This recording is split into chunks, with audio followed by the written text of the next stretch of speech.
Dyslexia is a learning disorder that affects your ability to read, spell, write, and speak. Kids who have it are often smart and hardworking, but they have trouble connecting the letters they see to the sounds those letters make. It can be related to hereditary factors or other factors that affect brain development. The precise cause of dyslexia is not fully understood. Diagnosis of dyslexia involves reviewing the child's processing of information from seeing, hearing, and participating in activities. Treatment of dyslexia ideally involves planning between the parents and the teachers. Dyslexia can go undetected in the early grades of schooling. Children can become frustrated by the difficulty in learning to read. It is important to note that other problems can disguise dyslexia, such as a child may show signs of depression and low self-esteem, have behavior problems at home, as well as at school that often manifest, become unmotivated and develop a dislike for school, and their success may be jeopardized if the problem remains untreated.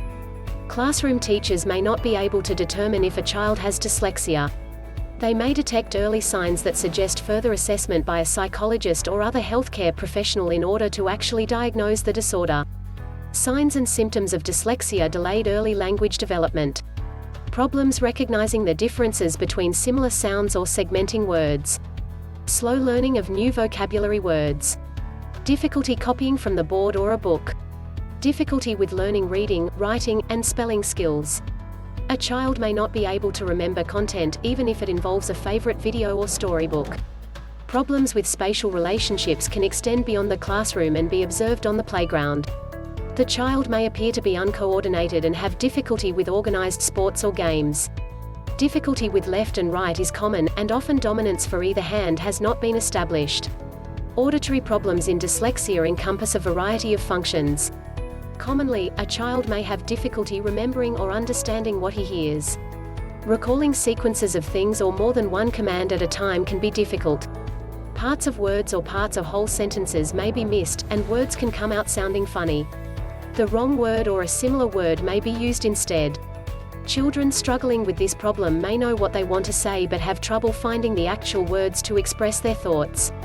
Many subtle signs can be observed in children with dyslexia. Children may become withdrawn and appear to be depressed.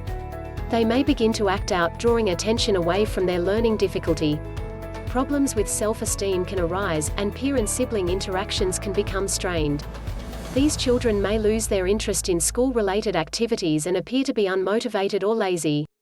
The emotional symptoms and signs are just as important as the academic and require equal attention. Dyslexia is a difficult disorder to diagnose.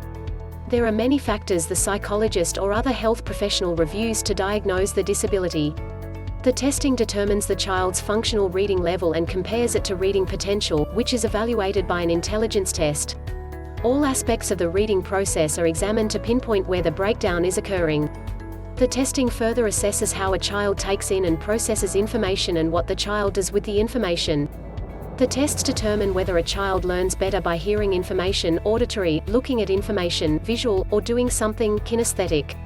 They also assess whether a child performs better when allowed to give information output, by saying something, oral, or by doing something with their hands, tactile, kinesthetic. The tests also evaluate how all of these sensory systems, modalities, work in conjunction with each other. The tests administered are standardized and are considered highly reliable. The child should not feel as if there is something wrong because testing is occurring. Many of the tests use a game type or puzzle format, which can help make the child feel more comfortable. Children should get a good night's sleep prior to the testing and have a good breakfast. If the testing is done in a school setting, the teacher can prepare the child by talking about the person who will come and do special work with the child. With young children, the psychologist may visit the child's classroom before the testing so that the child is familiar with him. Whether or not the testing is done at school, the parent may want to talk to their child about a new person coming to work with them. However, parents should not try to coach the child concerning the testing. It is recommended that parents not be present during the testing. A standard battery of tests can include, but is not limited to, the following: Wechsler Intelligence Scale for Children 3rd edition WISC3, Kaufman Assessment Battery for Children KABC, Stanford Binet Intelligence Scale, Woodcock-Johnson Psycho-Educational Battery, Peabody Individual Achievement Tests Revised PIAT, Wechsler Individual Achievement Tests WIAT, Kaufman Tests of Educational Achievement KTEA, Bender Gestalt Test of Visual Motor Perception, Beery Developmental Test of Visual Motor Integration, Motor-Free Visual Perception Test, Visual Oral Digit Span Test VADS, Test of Auditory Perception TAPS, Test of Visual Perception TVPS, Peabody Picture Vocabulary Test Revised, Expressive One-Word Picture Vocabulary Test, Test for Auditory Comprehension of Language. If you find this video knowledgeable, then please like, share, subscribe to my channel. Thank you.